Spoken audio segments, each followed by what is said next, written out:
Rais Samia Suluhu amezindua tume. Sasa tume hii inabidi tufahamu kwamba inakwenda kuchunguza mambo gani, kwa sababu ni tume ya uchunguzi. Sasa swali linaloibuka hapa ni kwamba tume hii inakwenda kuchunguza nini? Sasa nakuletea mambo matano ambayo yanakwenda kuchunguzwa na tume. Matano haya ninayataja mimi, yanaweza yakaongezeka ama yanaweza yakapungua, lakini matano haya yamo katika mambo yanayokwenda kuchunguzwa na tume. Jambo la kwanza ambalo linakwenda kuchunguzwa na tume hii ya usuluhishi, tume hii ya maridhiano, tume hii inakwenda kuchunguza sababu iliyoleta kadhia ya Oktoba 29. Nini kilipelekea mambo yaliyotokea yakatokea? Sababu ni nini? Kwa hiyo tume inakwenda kulifanyia kazi hilo. Pia tume inakwenda kuchunguza haki gani ilidaiwa na vijana, kwa sababu vijana walikuwa wanadai haki. Kwa hivyo tume inatakiwa ieleze haki gani ambayo vijana walikuwa wakidai. Haki ipi? Tume inakwenda kuchunguza matamshi ya vyama vya upinzani. Utakinukisha hapata kalika,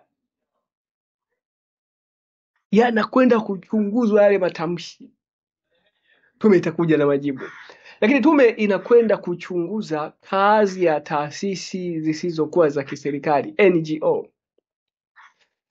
Kwa nini tume inakwenda kuchunguza kazi ya taasisi zisizokuwa za kiserikali? Kwa sababu kwa uchunguzi wa awali inasemekana vijana walilipwa fedha kwanza wakati wanaandamana. Vijana walilipwa fedha kwanza, lakini pia inatakiwa sasa tujue kwamba kama walilipwa fedha, ni lazima ijulikane sasa fedha hizi zilitoka wapi. Kwa hiyo tume itachunguza ili iweze kubaini kwamba fedha walizolipwa vijana zilitoka wapi. Na kama vijana walilipwa fedha, tayari tunajua kwamba huu ni mtego. Aliyelipa fedha bado yupo ama hayupo?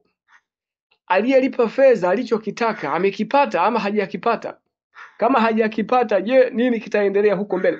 Kwa hiyo nchi yetu, kwa watu wote wanaopenda amani, wanatakiwa wawe makini sana na huu mtego mkubwa ambao tunataka kuingizwa katika nchi yetu ya Tanzania. Kwa hiyo tume itachunguza mambo hayo na itakuja na majibu mazuri. Lakini pia jambo la tano, tume itachunguza jambo la msingi sana. Jambo la msingi sana. Tume itachunguza njia zilizochukuliwa kukabiliana na ile vurugu. Vurugu imetokea, kuna njia zilichukuliwa ili kuweza kukabiliana na vurugu ile. Sasa tume ndio itachunguza sasa zile njia zilizokabiliwa, zile njia zilizochukuliwa. Kwa hivyo kuna swali linaulizwa kwamba Mwalimu, na imani na hii tume? Kwa sababu kuna mgawanyiko wa makundi mawili ya watu. Wengine wanasema tupate tume kutoka Umoja wa Mataifa, tupate tume kutoka Umoja wa Afrika, tupate tume kutoka nje. Lakini hii ni tume ya ndani. Sasa watu wanauliza, Mwalimu, una imani na tume hii ama tukaze buti tuombe tume kutoka nje? Mimi nasema nina imani na tume hii na nitakupa sababu. Msikilize Mwalimu. Nina imani na tume hii na nitakupa sababu. Unachotakiwa kukifanya sasa, usikilize Mwalimu.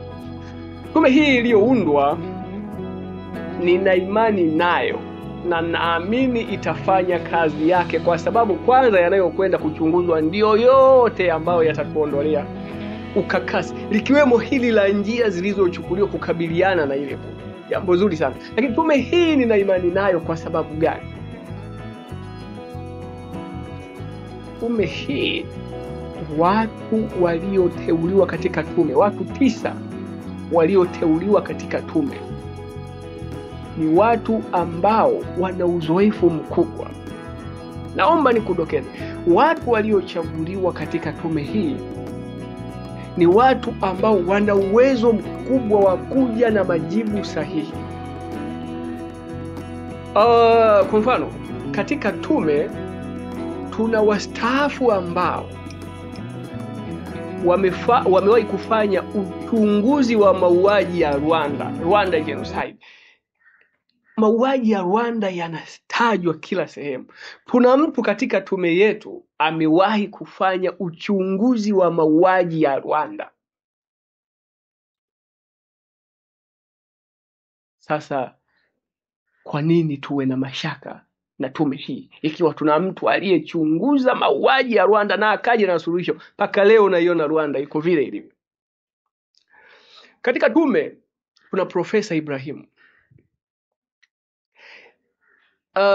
Yeye katika tume tuna Profesa Ibrahim ambaye amewahi kuwa jaji mstaafu, amewahi kuwa jaji mkuu, amewahi kurekebisha sheria mbalimbali. Lakini katika tume tuna mtu ambaye amefanya kazi ubalozi Umoja wa Mataifa, amefanya kazi ubalozi wa Marekani na Canada, amesimamia uandishi wa vitabu vya Mwinyi na Mkapa. Mtu huyo nani? Balozi Ombeni Yohana Sefue. Tunaye katika tume. Katika tume kuna Saidi Mwema. Saidi Mwema amekuwa IGP. Saidi Mwema amepambana na ugaidi kwa mafanikio makubwa. Wote tunajua. Saidi Mwema amepambana na biashara ya madawa ya kulevya. Lakini Saidi Mwema amefanya kazi Interpol Nairobi, Kenya. Sasa huyu anatufaa. Lakini tuna Balozi Paul Ignas. Huyu amewahi kuwa balozi nchini DRC. Ameshiriki katika vikao vingi vya kuleta amani. Amewahi kufanya kazi Umoja wa Mataifa, akiwa force commander wa Umoja wa Mataifa. Amefanya kazi Darfur ilivyochafuka. Huyu mtu anayekuja kusimama katika tume hii aliituliza. Amewahi kufanya kazi kutatua mgogoro mashariki mwa DRC na ikafanikiwa. Lakini katika tume kuna mtu ambaye amewahi kutatua mgogoro wa Ivory Coast. Kunaye mtu.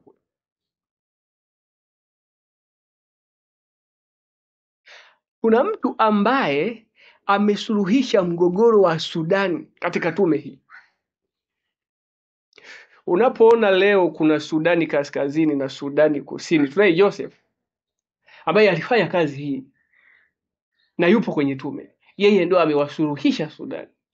Ikapatikana kaskazini, ikapatikana kusini. Tanzania huyu na yupo kwenye hii tume.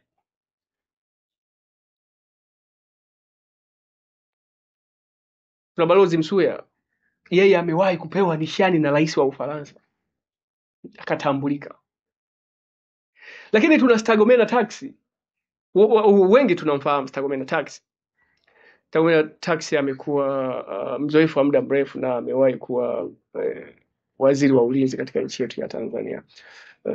Lakini tuna Balozi George Madafa, amewahi kuwa balozi Italy. Kwa hiyo ukitazama tume, ukatazama na kinachoenda kuchunguzwa, mimi napata imani kwamba